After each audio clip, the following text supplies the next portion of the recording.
हमारी हो। और आज धर्म के इतना कार्य लोग के आगे बढ़ल बा। हर घर में महादेव के पूजा होता, कहीं अनुष्ठान होता, कहीं अष्टयाम होता, कहीं रुद्राभिषेक होता और कहीं महामृत्युंजय के जाप होता। यानी हर गांव में हर परिवार में महादेव के पूजा ये जौने रूप में पूजा करता, वही महादेव के चर्चा में चले के बाद आज एगो माई के हमनी के अंतिम जग में आइल बानी। अरे महतारी कितना लमर चीज हो। एगो कवि कहले बाड़ी की तोरा ममता में सागर ऐसे गवैया तो बड़ी गड़बड़ गौले बा। गवैया जे गौले बा बड़ी गड़बड़ गौले बा। तोरा ममता में सागर ना समाई रे माई, आ तोरा दूधवा के नीक ना। लेकिन लेखक तनी गड़बड़ कर दिल बा, गवैया भी गड़बड़ कर दिल बा। तोरा ममता में सागर ना समाई रे माई, ममता सागर में भी ममता समाई ओकरे नाम हमाई। गाय को तनी गड़बड़ कर दिल बा, बुझाते नहीं कि जे शब्दकोश के मतलब का होला। वही महादेव और माता पार्वती की चर्चा करे के बाद और दूसरे में आज इस सावन के पावन महीना चलता। उस समय के बात बा माता सती के शादी। माता सती के शादी भगवान महादेव से हो गई। और जितना भी दुनिया में सृष्टि देखो तनी इस सब माइये के चलते बा। ये दुनिया में माई ना रही तो दुनिया सृष्टि बन रही ना रही। माँ नहीं होती तो मैं नहीं होता, और मैं नहीं होता तब इस दुनिया को प्रचार कौन करता। इस दुनिया में क्यों लमहर देवता बा त माई, और लमहर देवता बा त बाबूजी। माई ना रही तो दुनिया ना देखती, अब बाबूजी ना रहता तो दुनिया ना भ्रमण करती। वही माई बाबूजी के चर्चा करे के बजाना माई के जग में आई बानी। माता आदि शक्ति के जब मन में ये विचार जागल कि सृष्टि के हमरा बनावे के बाद, इस सृष्टि में लोग होके, सृष्टि में जीव के उत्पत्ति होके, ताकि सृष्टि प्रारंभ होके। तो सबसे पहले माई आदि शक्ति का कैली, सबसे पहले 3 गो गुण से 3 गो बेटा का पैदा कैली। पहले रजोगुण से ब्रह्मा जी की पैदा कैली, और ब्रह्मा जी के उत्पत्ति को के माता कहली कि हे ब्रह्मा, तार के उत्पत्ति कैले बानी कि तू सृष्टि के उत्पत्ति करी हो। तार के रजोगुण से उत्पत्ति करता नहीं, लेकिन तू हमरा से शादी करो। ब्रह्मा जी हाथ जोड़ के खड़ा हो गए कि माई तू हमरा के जन्म दिलू, हम तरह से बियाह करी। सृष्टि कितना गंदा लोग कही जे माई से बेटा कैसे शादी कली, बताओ निमन हुई। कहली कि हमरा सृष्टि के बड़ा भाई से शादी करो। कहली कि ना करे, हमरा के जन्म दिल बड़ी माई से बेटा बियाह करी। कहली कि ना करबो, हमरा सृष्टि के चलाओ तू कहत रही बियाह ना करे। कहली कि ना करे। तपन तीसर का आंख माता खोलली तब ब्रह्मा जी के जर के राख कर दी। ब्रह्मा जी जर के भस्म हो गए। कहली कि जा जे जियावे के जाने ला, मुआवे के जाने ला, जे बियाह करे के मंत्र जाने ला नु, उस श्राद्धों के मंत्र जाने ला। अब तीसर का नेत्र समाई देखली ब्रह्मा जी जर गए। और दूसरका से रजोगुण से विष्णु जी के पैदा कैली। अब पैदा करके कहली कि हो तू हमरा संगे शादी करो। कहली ये माई हो के बेटा से बियाह करबू, लोग का कही। कहली कि देख लो, एक जना के जन्म दिले रहनी, बात न मले तो जरा के राख कर दिल बनी, आ तू न मनब तो तोरू के जरा दे। कहले कि भले जोर जाए, लेकिन माई से बियाह करबे ना करे। तापन तीसर का नेत्र माता खोली तो वो जर के राख हो गई। अब तीसर का बेर शिव जी के तमोगुण से पैदा कली। कहली कि हो तू हमरा से बियाह करो। कहली कि कदापि नहीं, शादी नहीं करेंगे। मातारी से बेटा बियाह करी, पागल हो गए लाडू। कहली कि ना करबो, हमरा सृष्टि करे के बाद तू कहतर कि ना करबो। दुगो बेटा बात मन मन जरा के राख को देनी, आ तू कहतर कि ना करे। कहली कि ना करे। कहले तो देख ल तू जना के जरोले बानी, तोहरू के जरा दे। तो शिव जी बड़ी चालाकी कहले, कहली कि माई एगो काम करो, ये लोग के तू ही जरोले बड़ू तो हमार भाई हलो आ कैसन माई बड़ू के हमरा भाई के जरा के राख कर दिली दुनिया कही जे माइये बेटा के खा गई तो बताओ माई के लोग इज्जत करी पहले ये लोग के जिंदा करो जिंदा करे लोग के जन्म दिले बड़ू तब माई आद शक्ति दुन जाने के जिंदा को देली तब महादेव कले के काम करो ये लोग के जरौलू है किंगान कले की तीसर का आंख खोल के जरोले बानी तो तीसर का आँखी हमरा के दे ना दो तो बियाह करो तानी जब तीसर का आँखिया महादेव ले तो कहले जब जरबू के हथियार तो ले बानी अब तो बियाह ना करे का करब कहले कि धोखा को दिल हथियार लेके कहते बियाह न करे कहले कि ना करे अब तू जरबू के जराब ना भाइयों के जिया देनी हम जिया तानी लेकिन बियाह ना करे कहली कि ना करब तो लोग का कही कहली कि करे लेकिन ए तन से बियाह ना करे दोसर तन धर हमहु दोसर तन धरे तू शक्ति बाड़ू निरंकार बाड़ू हम शिव बानी निरंकार बानी अब साकार रूप में चलो बनल जाओ तू साकार रूप में पार्वती बनो शक्ति बनो सती बनो हम शिव बने तब तारा संगे बियाह करे तब महादेव माता सती के संगे शादी को के अपना घरे ले गईले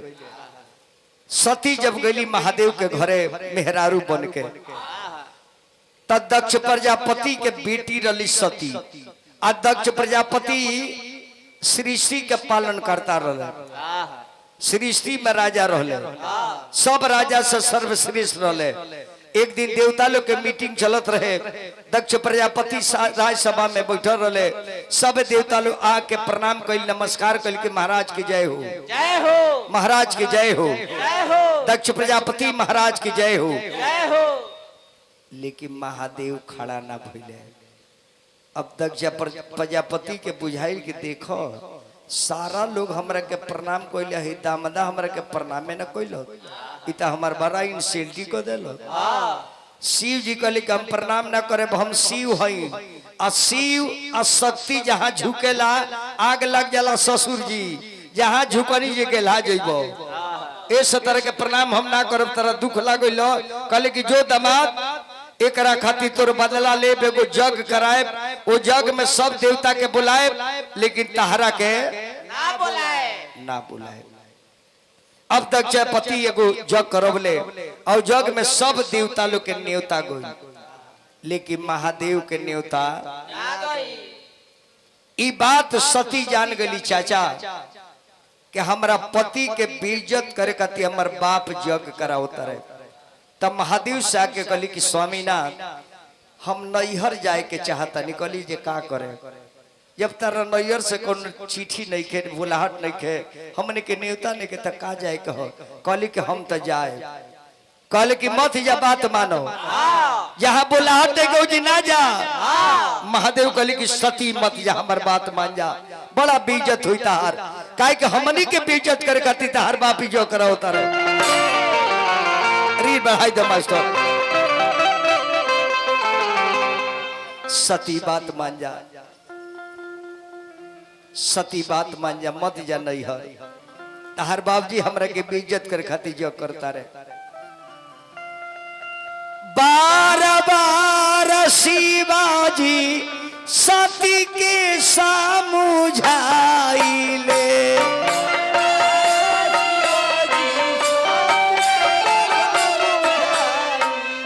मान सती बतिया हमार है सती बिना बोलावल जदी जईबुए धनिया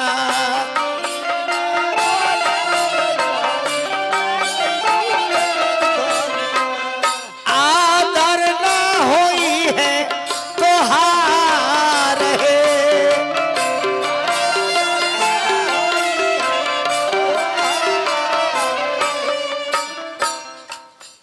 सती मत जा हमार बात मा जा मत जा हम तारा बाबूजी के प्रणाम नहीं क्यों कले से जो कराओ तारे आ तू जेबू तो तहार बेइज्जती होई अब पति पत्नी के बेइज्जत हो जाए तो बताओ लोग का कही हमार बात मान के मत जा ना हम जाए। ओ विनाश काले विपरीत बुझी बनली संहतिया बनली विपतिया संहतिया हो सती के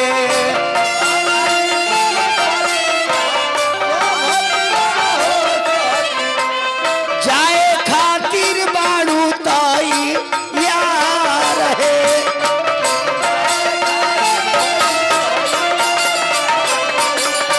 जाए खातिर बाड़ू ताई यार है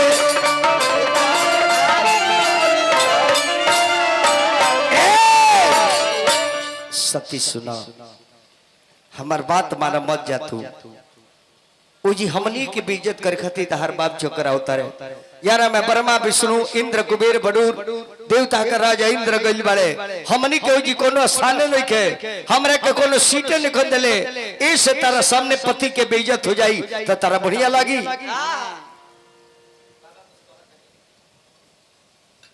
पैसा देबे के कहे दूसर का कहे हुआ के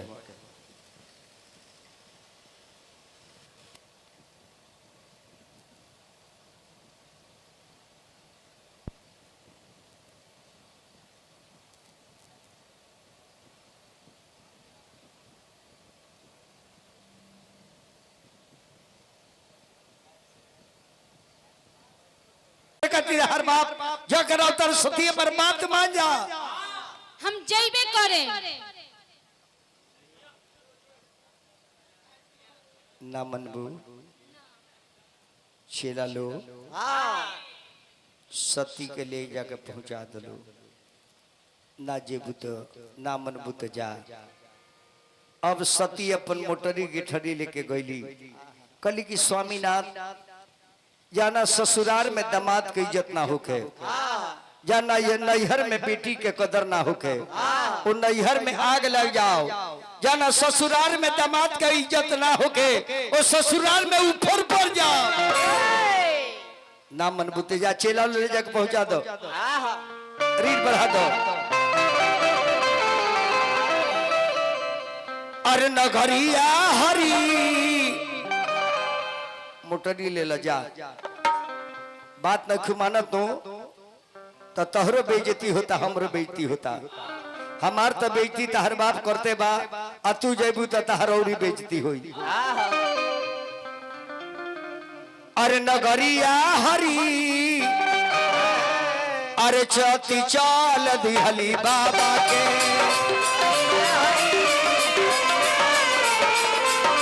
ए नगरिया हरी सती चाल दिहली बाबा के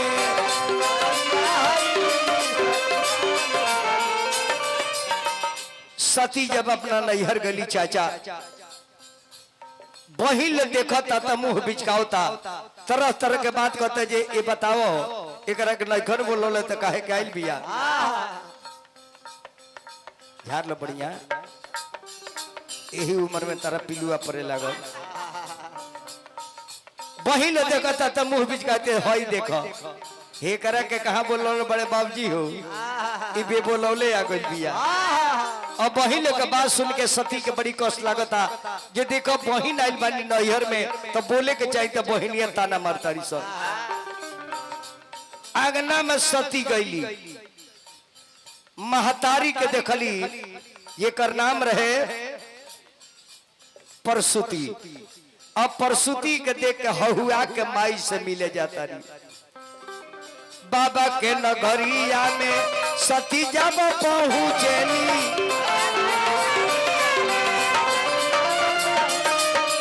बाबा के नगरिया में सती जब पहुंचेली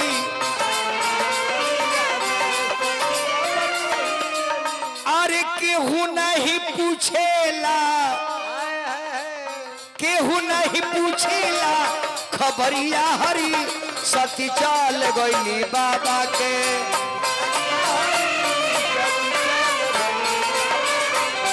नगरिया हरी सती चाल गईली बाबा के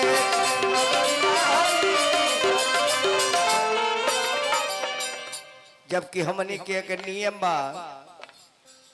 रुआ गांव के कौन बेटी बहन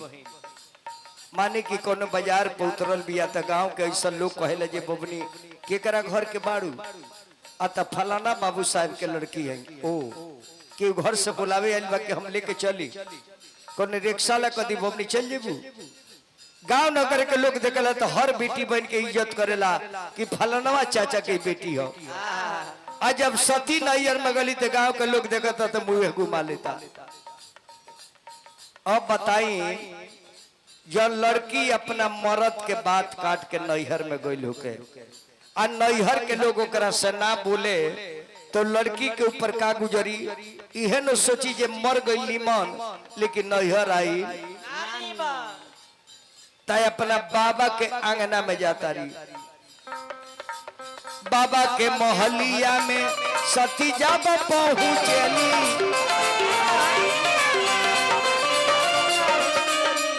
अरे माई नहीं देली अरे माई नहीं देली अकबरिया हरी सती चल गई बाबा के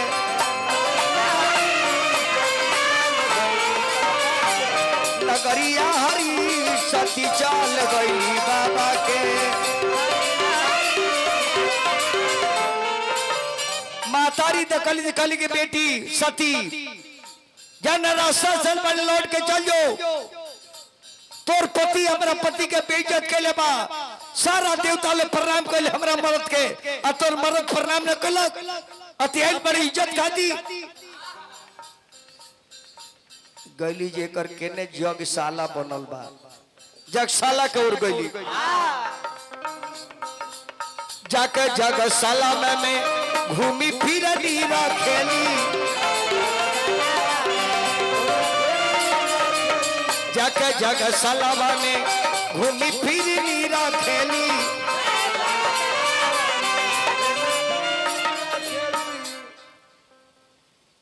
देखो तारी के राजा दक्ष बैठल बड़े सिंहासन पर ब्रह्मा विष्णु इंद्र कुबेर सभी बैठल बा देवता का राजा इंद्र भगवान बैठल बड़े लेकिन शिव जी के कहीं जगह खाली नहीं है। अब देखली जगशाला के दृश्य तरुवे लगली अरे झारा झारा बरसे अरे नजरिया हरी सती चल गई बाबा के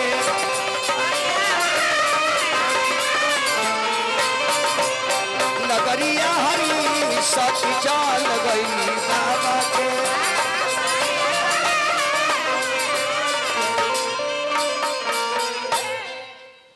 देवता लोग के देखो तारी सती ब्रह्मा हो भुला गइल हमनी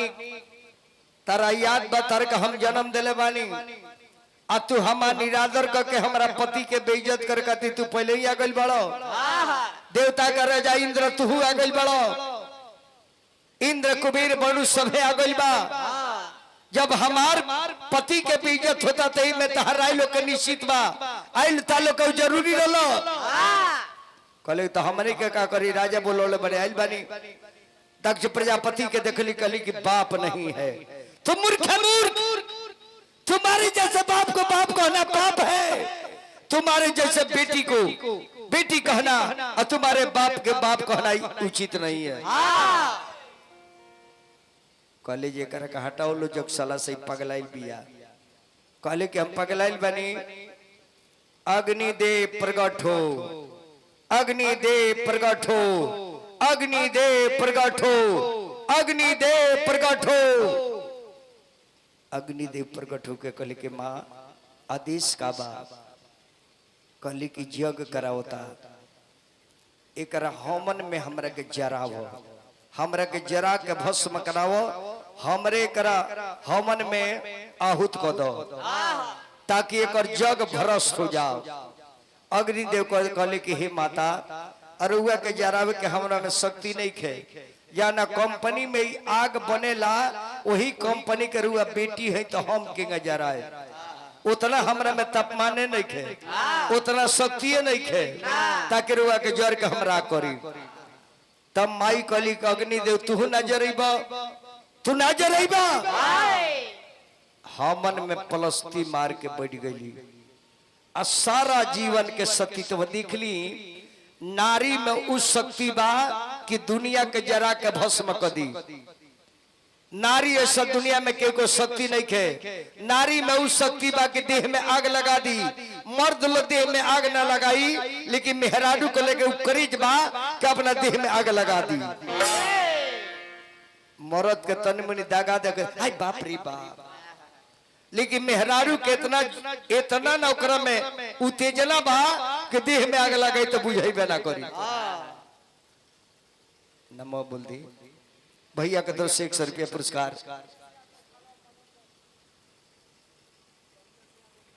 संदेश कमलेश यादव जी हमारा खलवा 100 रुपया पुरस्कार दिलवानी। बाबू की शुभकामना करतनी, नारायण जी खूब बना कर रखी। सारा जीवन के सतीत्व अपना पति के भक्ति की शक्ति अपना दाव पर लगौली। सारा सतीत्व के दाव पर रखे अपना जोगाग्नि से शरीर में आग लगा देली, अंगूठा में आग पैदा कर देली। अब शरीर में आग लागल बाबूजी, लेकिन देह होएगा बैठल बा। अब प्राणमा जरे लागल। जब धोधक मरलस, अग्नि के लोहा के मरलस, जब देखली कि अब मर जाए, तब महादेव के ध्यान दिली कि हे स्वामीनाथ, राउर बात काट के नैहर मैनी और हमार बाप बहुत बेइज्जत कैलस। अरुआ के बेइज्जत कैलस तो कैबे कैलस, हमरो के बेइज्जत कैलस। हमार माई, हमार बहिन, गांव नगर सबे हमरा के बहुत भला बुरा बोलले बा। इस स्वामीनाथ हम जन राउरा से बात काट के नैहर मैल बानी, एकरा खातिर क्षमा मांगब कि हमरा रउरा बात के उल्लंघन कैले बानी। लेकिन मरे के पहले रउआ से एगो बात कह के हम अपन प्राण छोड़े जाता नहीं।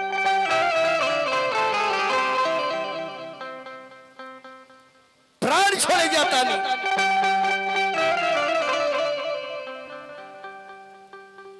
कि जब जब दुनिया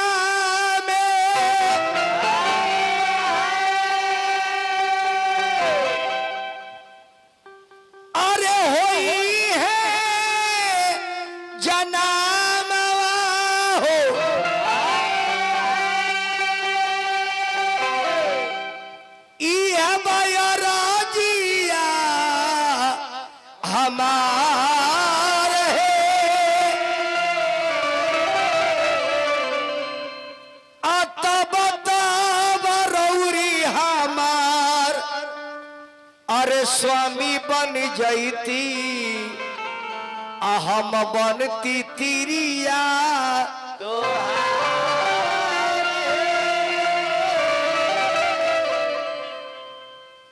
हे स्वामीनाथ, सती मरत हर्षन मरमागा, जन्म जन्म शिव पदनु। हे स्वामीनाथ, जरतानी मर जाए, लेकिन जहां भी जन्म ली अरुआ हमरा संगे शादी कले, इहे अंतिम इच्छा बा। आइए इच्छा के जाहिर करके माता प्राण त्याग देली। अब इन्हें महादेव बैठ के देखत नहीं कि हमारे मेहरारू गइल भी तो ससुरारी में का होता। महादेव पर्वत पर बैठ के देख रहल बानी, ये हमार तो बेइज्जत कैले बा, दक्ष प्रजापति हमरा मेहरारू के भी बेइज्जत कैले बा। अब जटा में गंगा जी बाड़ी, वो गंगा जी जब देखली कि सती जर के भस्म हो गई बड़ी, तो गंगा जी इतना रोआ तारी बाबूजी, इतना रोआ तारी कि भगवान भोलेनाथ के तिलक दहाता। ये बात के तुलसी बाबा लिख रहल बानी।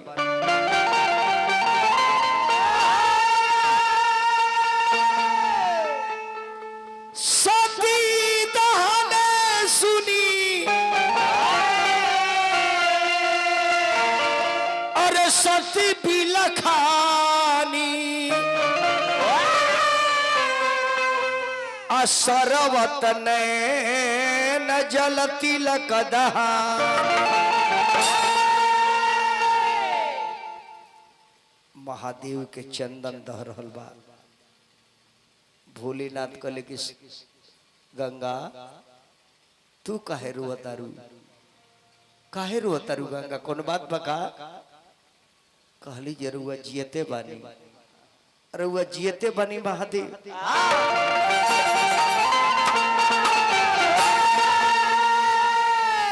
अरे जियते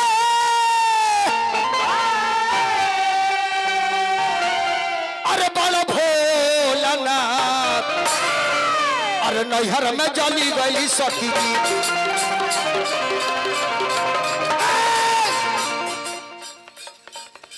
ना गंगा ना कल कहा सती के मरे के कारण तू बाड़ो दक्ष प्रजापति के प्रणाम कैले होता तयाब जे हमर बहिन जर के नाल मरी तहरे कारण शिवजी जरल हमर बहिना यार जरल हमर बहिना हो जियाला के तोहरो धीरा कारण मेरा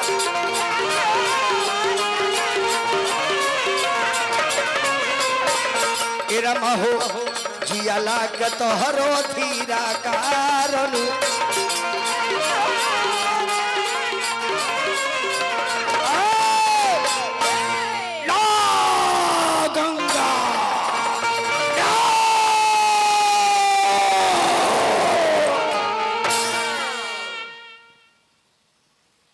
गंगा ना। शंकर जी अपन जटा उखाड़ के फेंकले धरती पर जब जटा गिरल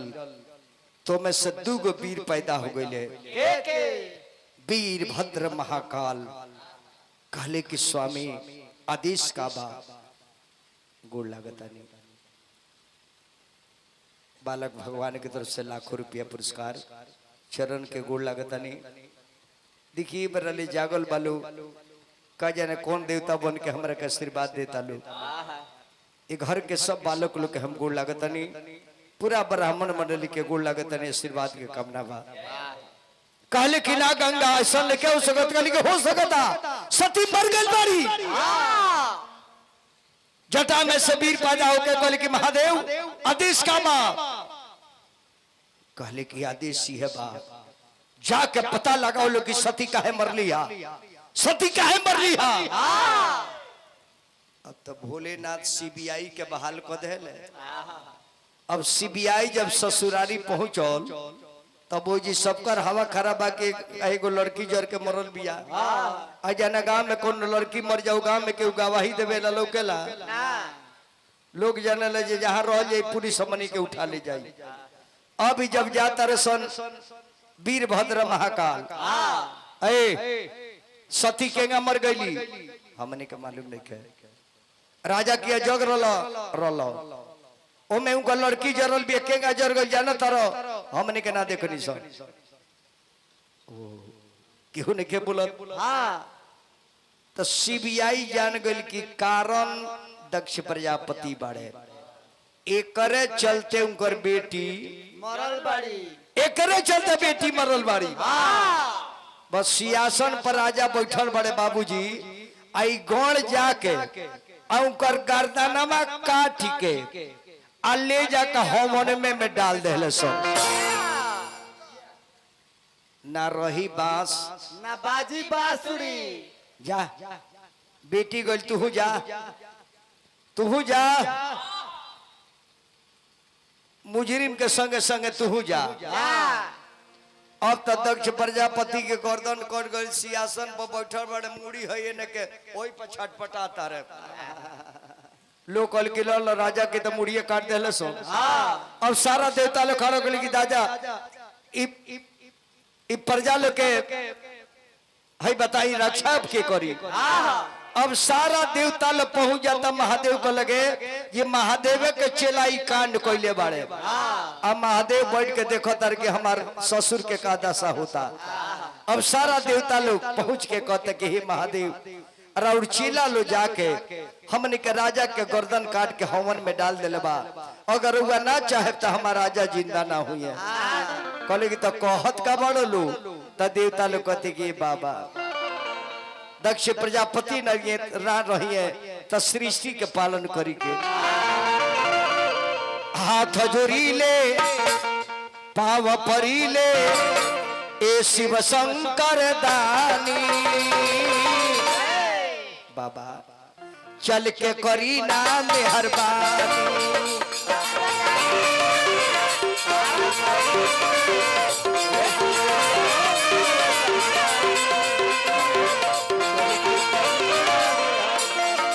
चल के करी ना मेहरबानी, चल के करी ना मेहरबानी।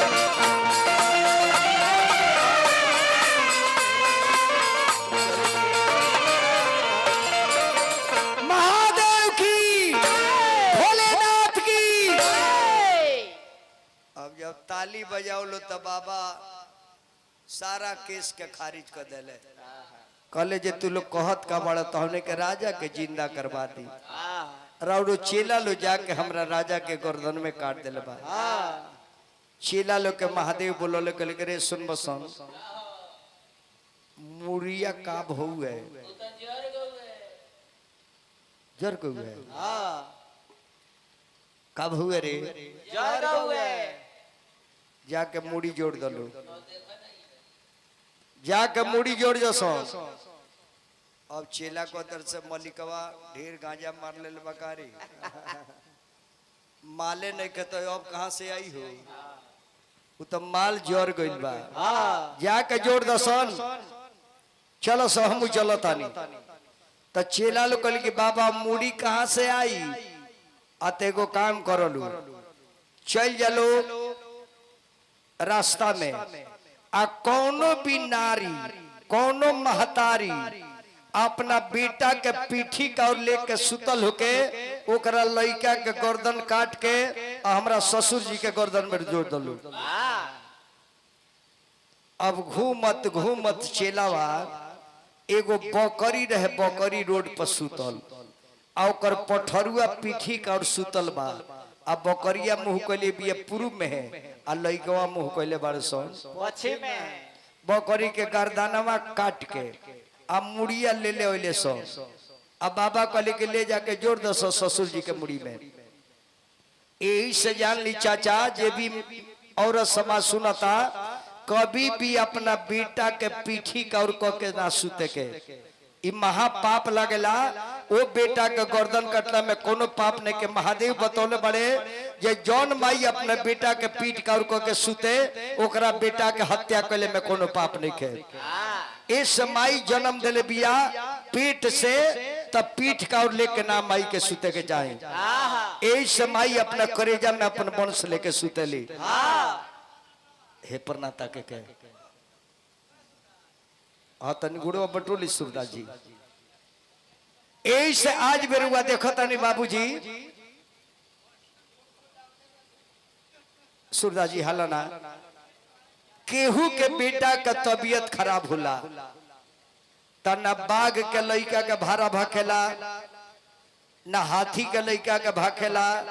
ना शेर के लइका के भाखेला। जेकरा लइका के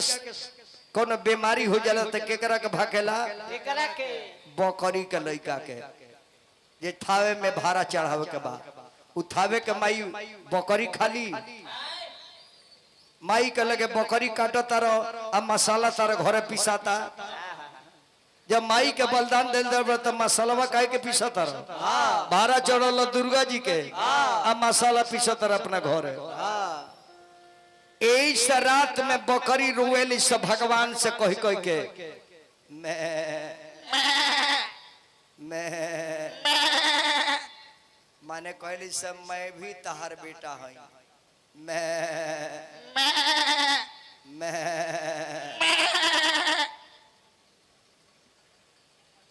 दुर्गा जी कहली जी बकरी काहे रोता रुलू तो बकरिया कहले से जे दुर्गा जी सबकर तू माई हो एगो चिंटियो तहार बेटा हो तो हमारे बेटवा काहे लोग थावे चढ़ा देता। तो दुर्गा जी मजबूर होके कहली जे हम का करी तोर भातारे बोका हो तोर भतरवे बोका हो जाना के बाप बोका हो जाए तो ओकरा बेटा के केहू इज्जत करी ना। बापे बेलूरा हो जाए तो बेटा के इज्जत करी जी। हाँ जी। बापे गजेड़ी हो जाए तो लड़का के कदर के करी। बापे में के छुछुनर बा तो बेटवा के इज्जत के करी। अब बापवा दिन भर लेनवारी बसवारी में मोहब्बत करता तो ओकरा लड़का के लोग चाय पियाई। लोग कहे ओकरे बेटा भटियारबा के जल लेनवारी में घूमेला। ऐसा तोर बाप तोर मरद बोका हो ते बकरी है ते मेमियाते रहेली आ तोर बेटा बोबियाते रहेला आ लइका तोर कटाते रहेला। दीदी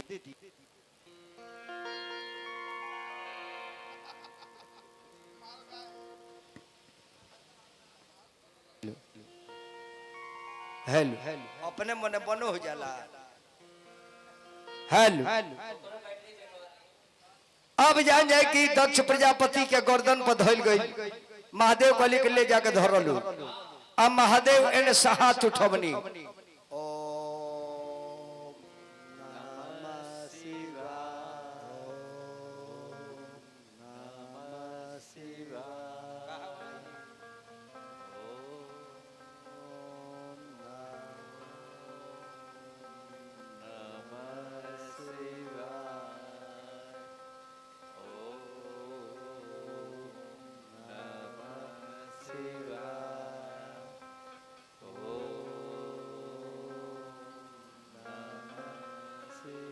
अब बोका के मुड़ी राजा के गर्दन में सट गई। इन्हें शिव जी जब हाथ उठा के दया कैले तब प्राण के संचार हो गई तब मुड़ी डोले लागल। लोग कह गया है बाप राजा जिंदा हो गई ले, जिंदा हो गई ले। हाय हाय हाय हाय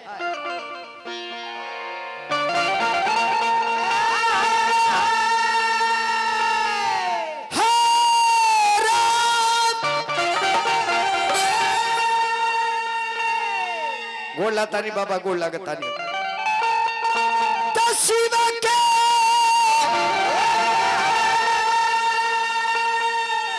अरे करना महाराजा अरे लागल गारा दाना धन हो भोला बाबा अरे धन हो भोला बाबा अरे राजा जी के अरे होला जय जयकार धन हो भोला बाबा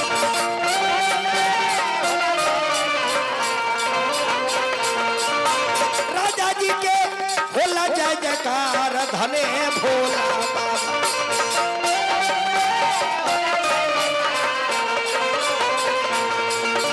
शिव के करनमा लागल राजा के गर्दनमा धन हो भोला बाबा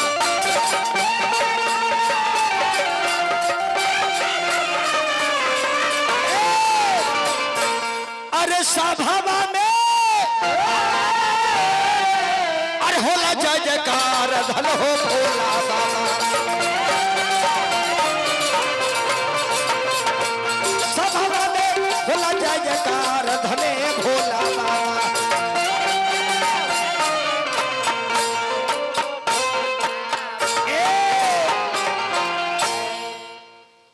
इन्हें दक्ष प्रजापति जिंदा हो गए। यही से शिव जी हंसे लगले जब राजा दक्ष प्रजापति लगले महादेव के ठठाका मार के जयकार बोले। सब देवता लोग जब जयकार बोल गए शिव जी के चलते राजा जिंदा बन पड़े। महादेव की जय, महादेव की जय, भोलेनाथ की जय। दक्ष प्रजापति जैसन मुंह वैसन बोलो लोग कहते कि जय हो,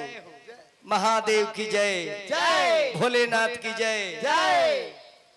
दक्ष प्रजापति का करो बो बो अब जैसा साउंड वैसन ने बोली है तो शिव जी ठहाका मार के हंसले कहले कि वाह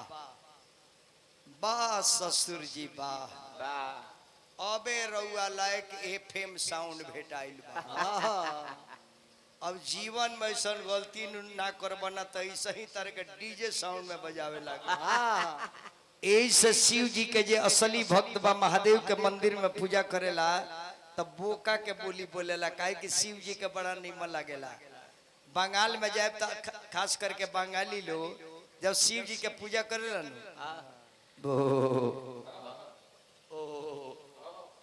लेकिन ध्यान देवे के बाद दुए बेर बोबियाए के बाद तीसरका बेर बोबियाए तो सती के दुख लगेला कि हमरा बाबूजी के गावो तारे सो ए सरुआ लो बोबियाए तो दुए बेर ना तो तीसरका बेर बोबियाओ नी बाबूआ गरमा जाई हथियार में छोड़ दी छिटकी में लगवा मर ले बा या तो इनका बाबूजी कहो अब इन्हें शिव जी उठल दक्ष प्रजापति जब जिंदा हो गए लेकिन मेहरारू के आग कहले चेलालू से पहले देखाओ हमारे मेहरारू कहाँ बिया तभी तो लाश वही में पड़ल बा हमन कुंड में अपना औरत के लाश अपना गर्दन पे ले ले यही से आज भी कहीं एक्सीडेंट होला कहीं मर्डर होला तब प्रशासन चाहे लगी पहले कर के लाश के समाप्त कर दिया ना तो गदर हो जाई भगदर हो जाई पोस्टमार्टम में भेज देना तो ट्यूब टायर जरा के रोडे घेरे लगी ऐसे पुलिस वाला तो सबसे पहले लाशे के समाप्त करे के फिर में पड़े अब बाबा ये सती के लाश ले हले अब बिकराल लुक धैले मिर्ग छाला खुल गई अब बाबा लंगटे एकदम लगटे पागल के समान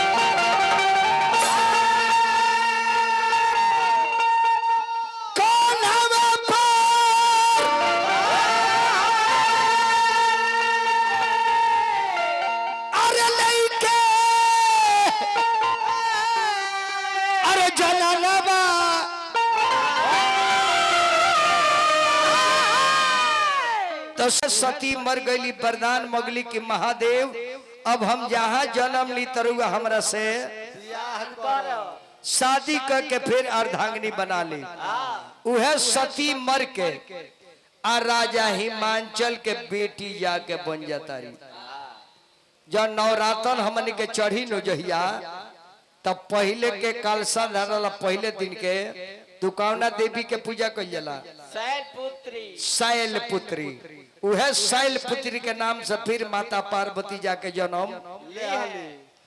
अब राजा हिमांचल के बेटी जाके बन गई पर्वत राजा के घरे जन्म ले ली तब पार्वती नाम धरा गई एक दिन रात में सुतर अली पार्वती नारद जी आके सपना में कहतर की पार्वती तू जेकरा खातिर आइल बाड़ू ओकरा के याद कैलू हो एके बेर जगली चिया के उई माँ मैना रानी कहली की बेटी का अत सपना में नारद जी हमरा के जगाओ तो लेहा ये कहो हो पार्वती काहे खातिर तू आइल बाड़ू तो उई माँ जब कोई के जगली तब मैना रानी कहली की बेटी आज से एगो ताहर नाम उमा भी रखल जाई उहे उमा उहे पार्वती उहे गौरा उहे सब जय हो जय हो ताई आज हमार माता चल गई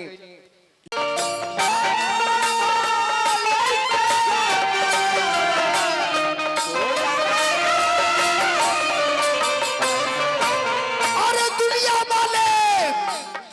प्रलय कर दे प्रलय हमार मेहरारू जर गई खूली गईले शिव के मिर्ग छालावा खूली गईले शिव की मिर्ग छालावा बाबा बौराई गईले रा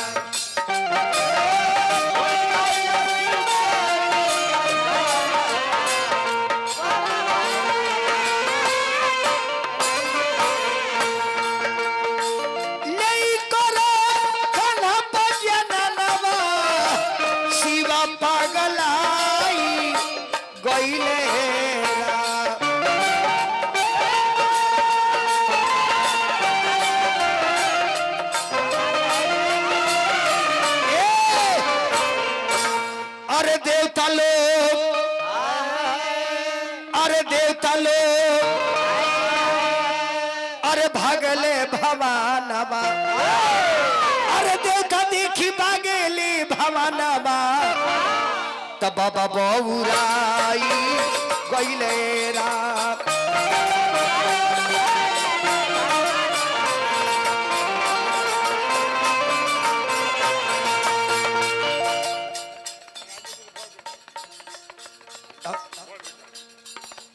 राउर माइक छोड़ देता ठीक न वो मतवा के बड़े पुत्र के तरफ से 200 रुपया आई मतवा के गोड़ लगता नहीं अब मतवा के सब बेटा लोग के प्रणाम करता नहीं सब लोग भगले भवानावा सब लोग भगले भवानावा शिव बौराई गईले राम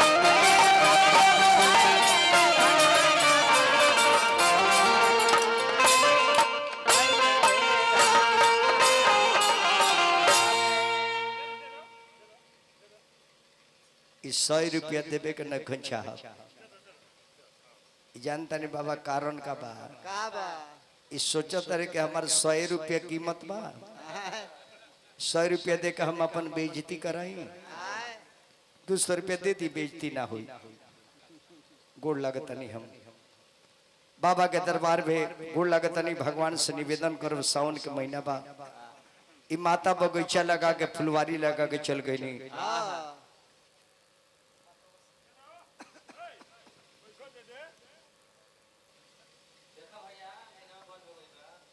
गाय के में खोसी हो